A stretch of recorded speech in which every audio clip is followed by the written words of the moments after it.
여러분 반갑습니다. I'm Kwon So-hwa and this is K-Culture Dive. Join us in taking a deep dive into the heart of Korean culture, from K-entertainment to AI news, K-culture and photos, and a new K-food segment starting today. Let's dive in. Joining me on today's show is my co-host, Walter Lee. Walter, happy Monday. Happy Monday, Soa, and happy Monday to our viewers watching at home. This is obviously the K-Culture Dive, where I'm co-hosting with Soa and bringing you the latest in K-entertainment stories. All right, let's kick off with K-Inter News then, Walter. And we have some big BTS news to start off with. Yes, again, BTS have made history. I feel like I'm going to say that sentence a lot these coming years, with their fifth album, Arirang, topping the US Billboard 200 chart for 2 consecutive weeks. Now, why is this so meaningful? Well, this is the first time ever that a K-pop act has managed this feat. Now, according to a chart preview article released by Billboard on Sunday local time, BTS's fifth album held on to the #1 spot for a second week, beating out massive artists such as Kanye West's new album Bully and Melina Martinez Hayes.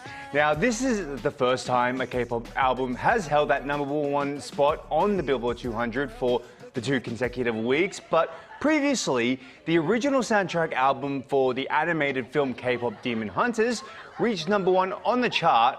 The difference is that did not make the back-to-back weeks. So yes.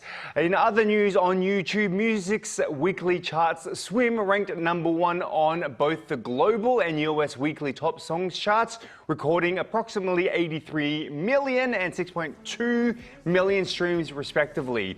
It has also topped Australia's ARIA Top 50 Albums chart for 2 consecutive weeks.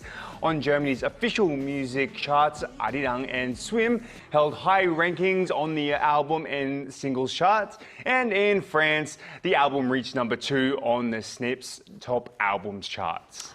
Wow, talking about a global K-pop boy group there. And sticking with the subject of a boy group, let's talk about 17. At their recent concert, they had some great news to share with their fans. Exactly, they sure did so. So during their world tour, _new encore concert in Incheon on Sunday, 17 announced that all 13 members have agreed to sign their second contract renewal. Now, as soon as leader S.Coups made the announcement, the venue was filled with cheers from fans. This concert marked the grand finale of their world tour, which began in Incheon last September and spanned 14 cities worldwide, including Los Angeles, Washington, D.C., Tokyo, Fukuoka, with a total of around 31 performances. Now, on Sunday, only 9 members of the 13 took the stage, as Jonghan, Wonwoo, Hoshi, and Uji are currently fulfilling their military service. Meanwhile, 17 are set to hold a fan meeting called 17 in Carrotland this coming June. And it's really always a very crucial point in their career when they renew their contracts, and also one that fans await a lot. Yes. But Walter, let's now talk about K-movies. Now, among all the films ever released here in Korea, just I guess 3 have surpassed 16 million viewers. Yes. One of them is The Admiral, Roaring Currents, or Myeongnang in Korean, and the other one is Extreme Job, or 극한 직업.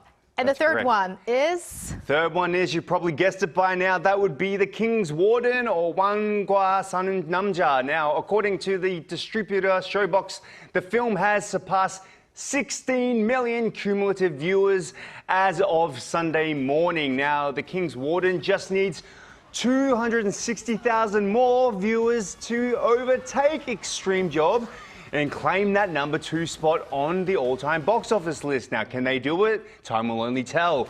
Although weekday attendance has dipped slightly to around 30,000 to 50,000 viewers per day, numbers rebound over the weekends, maintaining that steady inflow of viewers.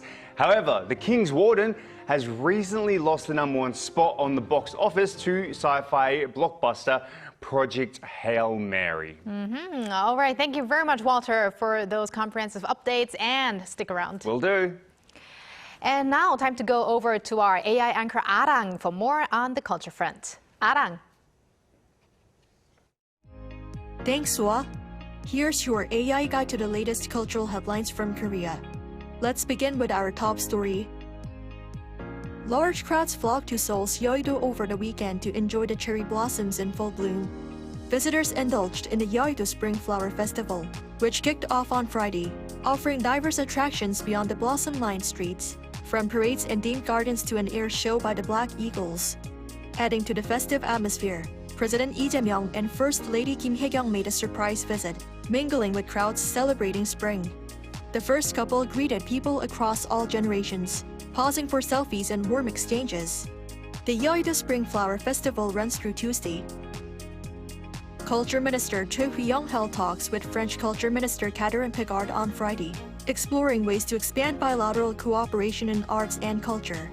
The meeting came during French President Emmanuel Macron's visit to Seoul, which created momentum to broaden Seoul-Paris collaboration across the cultural and creative sectors.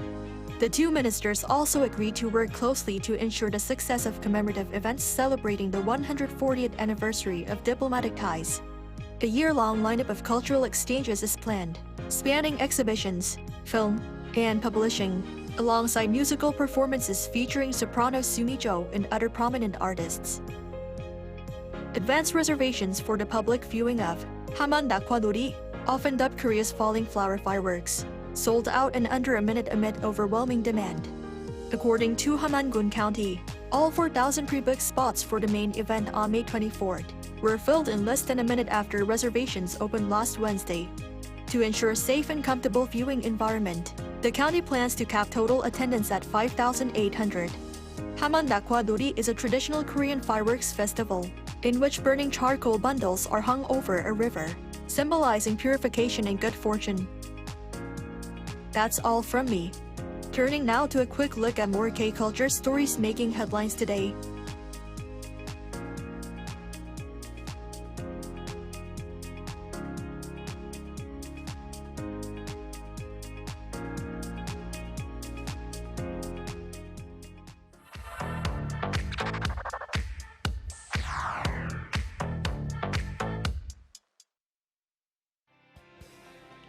Through a single photo at a time, we take a closer look at culture in Korea. This is K-Culture in Photos.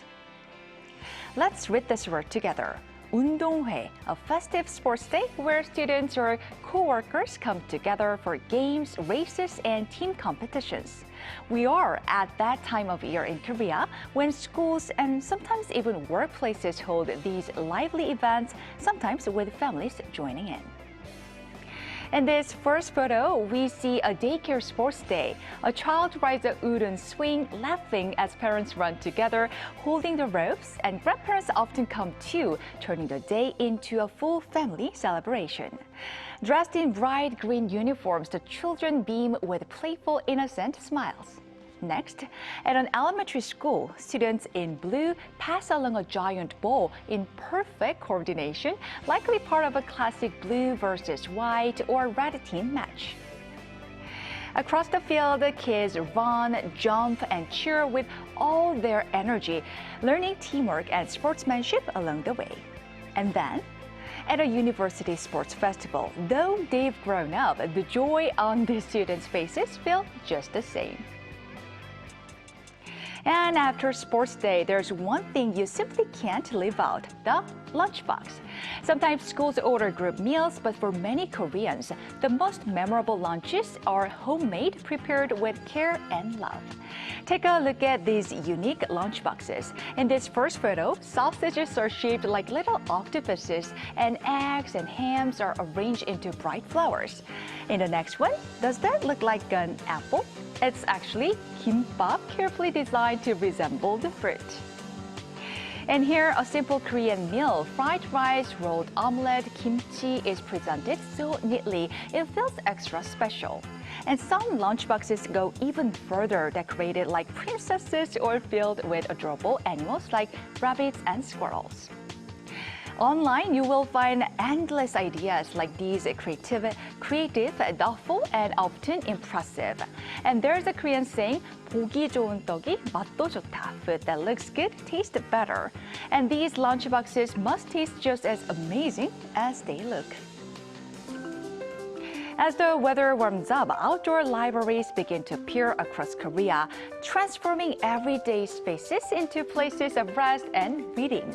On wide green lawns, books are beautifully displayed, and anyone can simply walk up and pick whatever they like.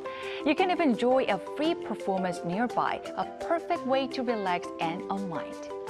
Take a look at the scene in front of City Hall. Colorful beanbags are scattered across the grass and people settle in, leaning back with a book in hand. Some sit or even lie down, reading with a view of Gwanghwamun, fully immersed in their own quiet moment. And it's not just for adults. Children can enjoy their own books or play in the play areas set up just for them, turning reading into a fun shared experience. By the Cheonggyecheon stream, reading by the water adds a touch of calm and romance, and at night, soft lights create a whole new atmosphere. In a busy city, these spaces offer something simple yet meaningful, a chance to slow down, breathe, and just enjoy a good book. Meet Ruibao and Huibao, the adorable twin panda sisters born at Everland in July 2023. This week, they celebrate a very special milestone, their 1,000th day since birth. Next, it's time for a feast surrounded by fresh bamboo. They happily munch away, enjoying every bite. And here's a look back at their first birthday. During their traditional 돌잡이 ceremony, a first birthday ritual where babies choose items that symbolize their future, one chose a microphone, meaning popularity, and the other picked a bamboo dumbbell for health. From their very first year to now, these beloved twins continue to bring smiles to visitors every day. So together, these moments capture the joy and charm of different events happening in Korea, filled with laughter, creativity, and a touch of wonder.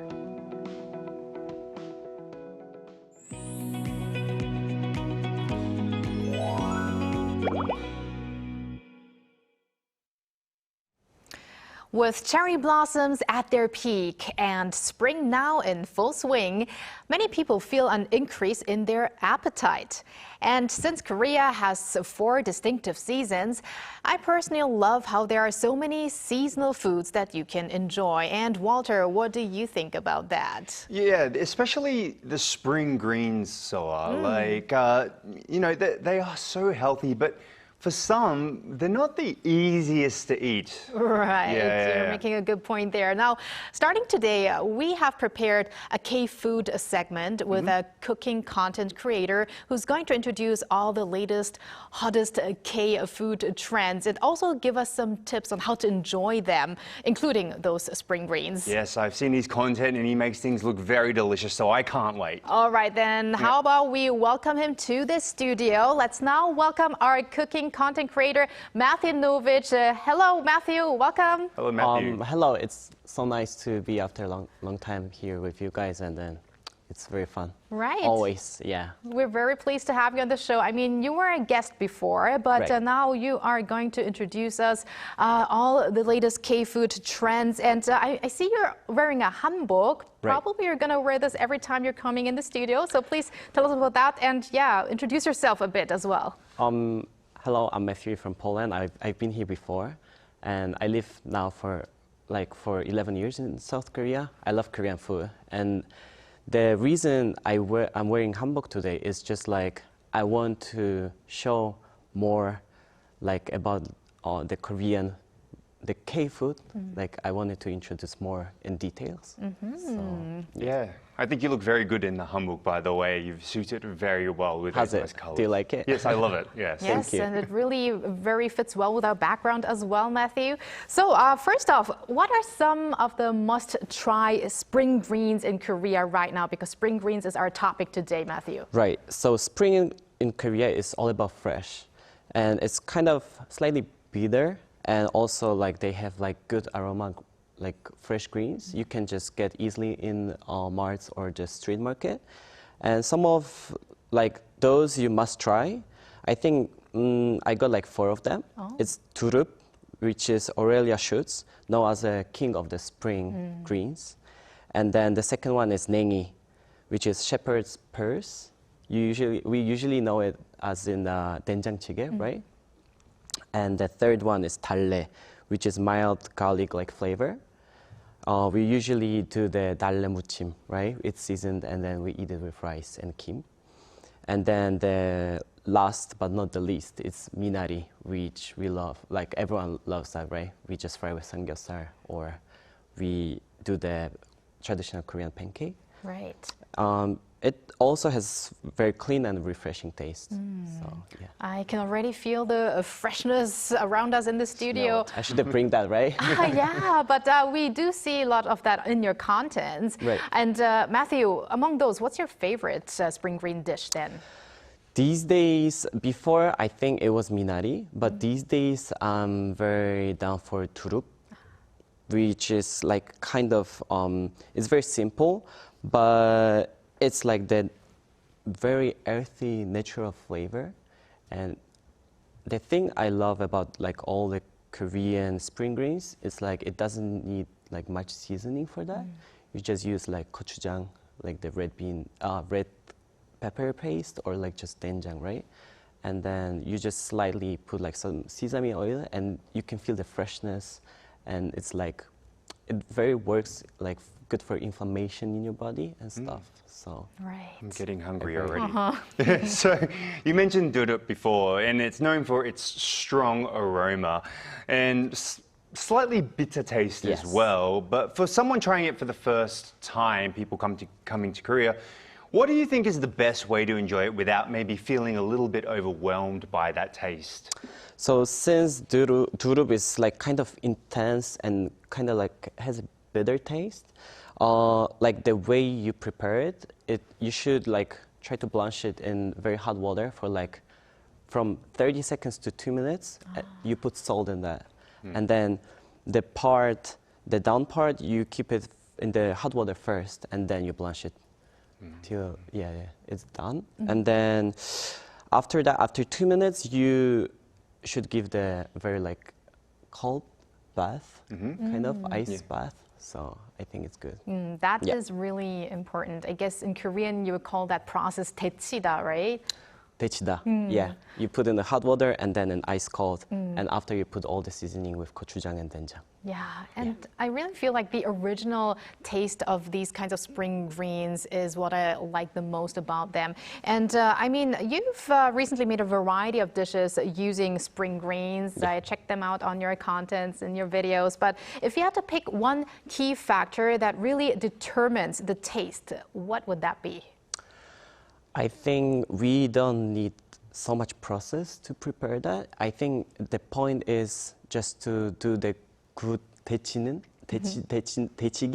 like the hot water blanching, Right. salty hot water blanching, that keeps the tenderness, but makes the flavor softer, and it's easier to enjoy.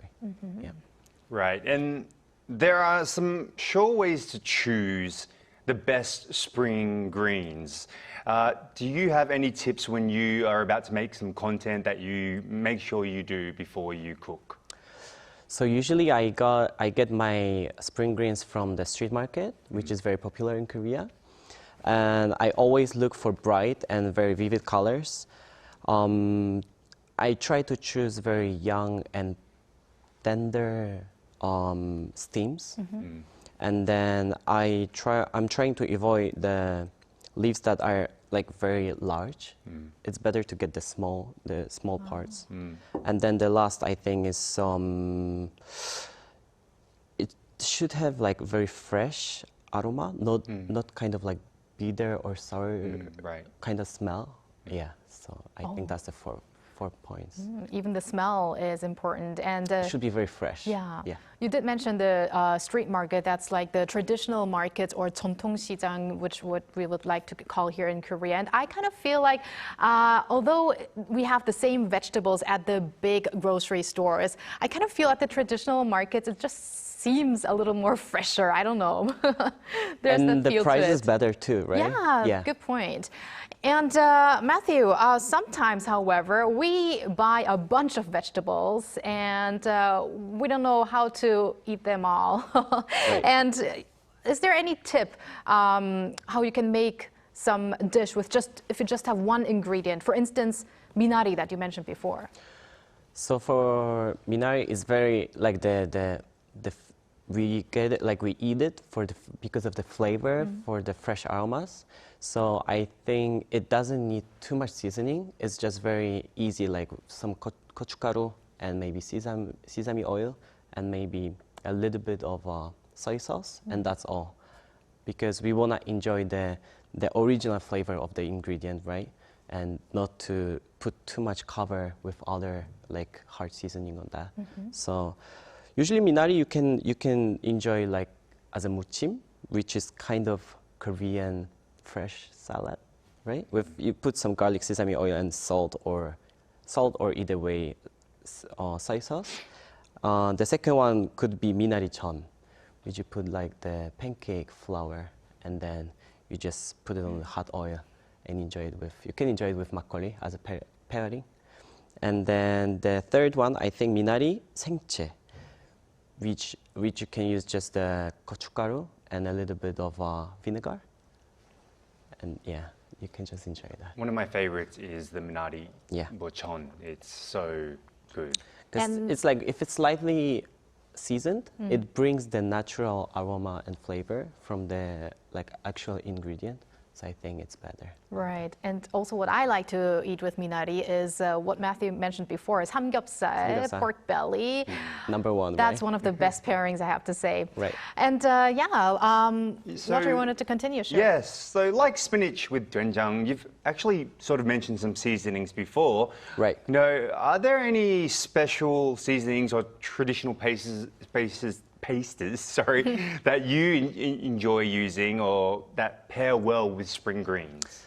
So for me, like since I love to cook Korean food, I think I cannot live without doenjang, gochujang, and ganjang. Doenjang is fermented soybean paste. It's kind of it's like deep, very savory taste, and it's very good for soups or like for the muchim. How would you call muchim in English?